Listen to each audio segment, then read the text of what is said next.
have you with us on this Friday edition. Communication Workers of America, Alliance for American Manufacturing, BioGreen Clean, and the iSave team bring you this production.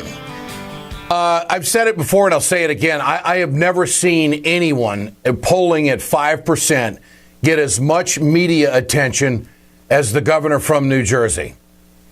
He must have pictures of the media doing something that's really, really nasty for him to continually get this kind of coverage. And I think it's time that Democrats realize they're going to be running against Trump. This is not a summer sensation. There's no fallout. It's going to be Trump. He now has a 20-point lead on the rest of the field. And whether he wins Iowa or not, whether he wins New Hampshire or not, doesn't matter. He has the money for the long haul. He's basically in the same position that Hillary Clinton is in. Hillary Clinton might not win Iowa. She might not win New Hampshire, but she probably will get the nomination, right?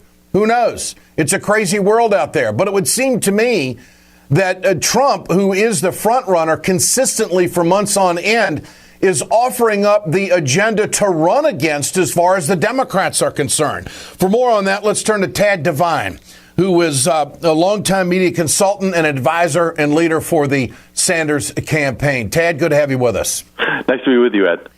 On the heels of this gun violence that we saw in San Bernardino the other day, it seems that Bernie Sanders is the candidate that is coming out with a litany of things that this country could do. What's the political play there? What do you make of it? Well, listen, I think Bernie has always been a very strong advocate of common sense gun safety. You know, I mean, this is a guy who in 1988 stood up when he first ran for Congress and said, we need to ban assault weapons in America. He did it in a rural state.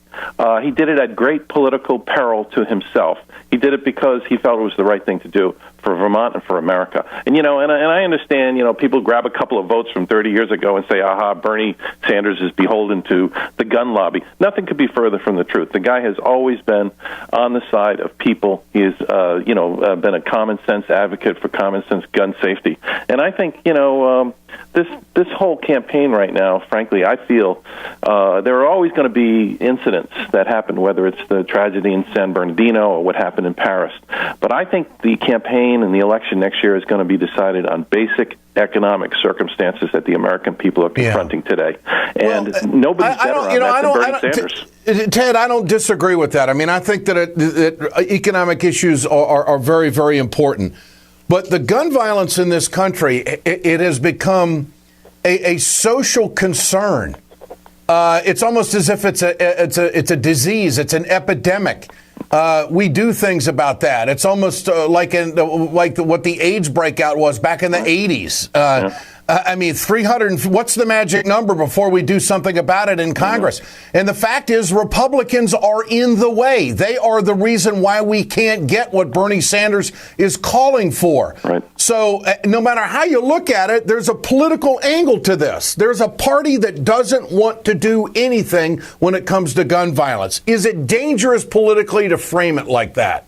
No, it's not. I think it's the truth. You know, the truth is never dangerous, Ed. And, you know, the fact is that the Republican Party is completely and utterly beholden to the gun lobby in America, to the NRA. Yeah. They do their bidding every single day. They did it yesterday in the United States Senate. And, you know, I think, you know, Bernie's been very strong. He was standing there with his colleagues yesterday advocating for proposals that would protect the American people. The Republicans are completely in the tank for the NRA, and they're going to stay there. What did they do yesterday in the Senate? Well, there was an attempt, to pass some common sense gun safety and measures in the United States Senate to say that people who are on a terrorist watch list should not be able to purchase guns. Okay, I mean, I don't see how something could make more sense than that. The Republicans did the bidding in the NRA; they stopped it. Bernie stood there with Chuck Schumer's and others leaders in the Senate to say we need this legislation, we need it now, and the Republicans once again stopped it. Amazing. All right. You trail Hillary Clinton nationally, slightly trail her in Iowa, and in some polls you lead in New Hampshire. As a checkpoint right now, where are the Sanders folks in this campaign? Ed, I feel really good about where we are. You know, if you're going to win the nomination against a prohibitive frontrunner, the way Obama did, for example, in 2008, and the way that Gary Hart could have, I worked for Walter Mondale in '84, and I saw how close Gary Hart came and the way he could have won that nomination.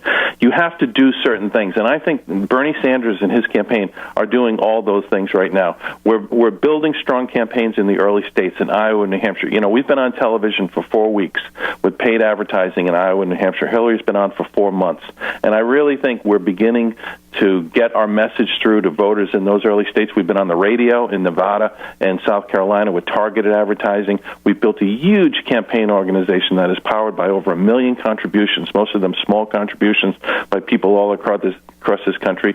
Bernie's not beholden in any way to special interests. He's beholden to people who need change. And I think, you know, as we build this, we're getting on the ballot in every state all across the country. We're building organizations beyond the February states into the into the March 1st states all across this country. I feel really, really good about how we are positioned. We're approaching this not as a national primary. It's not a national primary. Everybody's not going to vote in one, you know, all across America on February 1st. We're going to start voting in Iowa, New Hampshire, Nevada, South Carolina, and we're building a process to succeed in that environment. And actually, you know, even the national polling. I mean, people, I think, saw the Quinnipiac poll last week. Hillary's got a large lead with Democrats. They do, but to see Bernie Sanders, who still is not known by 25% of the general election voters, they don't know him yet. They're getting to know him, but to see him have the highest net favorability of any candidate, Democrat or Republican, to see him beating Republicans by as much or more than Hillary Clinton is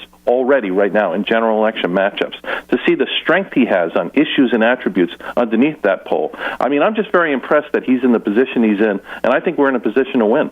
Okay. If you're up against Trump, you win the nomination, you win the election? I believe so. I think okay. I think, you know, 140 million people turn out to vote in a general election.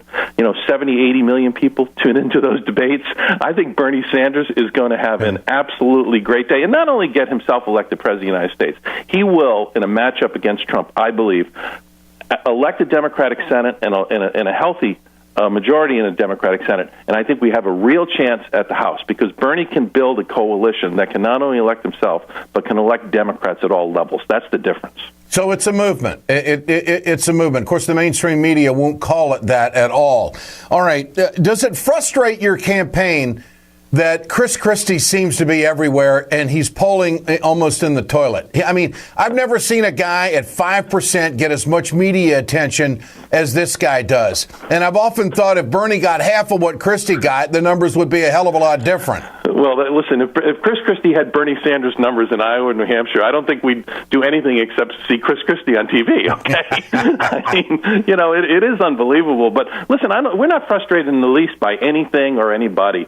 I'm very pleased about where we are. I mean, Bernie is working really hard. He's in New Hampshire right now. You know, he was in the Senate yesterday voting and then hopped on a plane last night to get to New Hampshire. He's going to be there this weekend. And I think we just have to focus on our strategy, delivering a message, you know, that this country has a rigged economy. It sends most of the wealth to the top. It's held in place by a corrupt system of campaign finance. That's what he's going to talk about, and I think the American people are going to respond to it.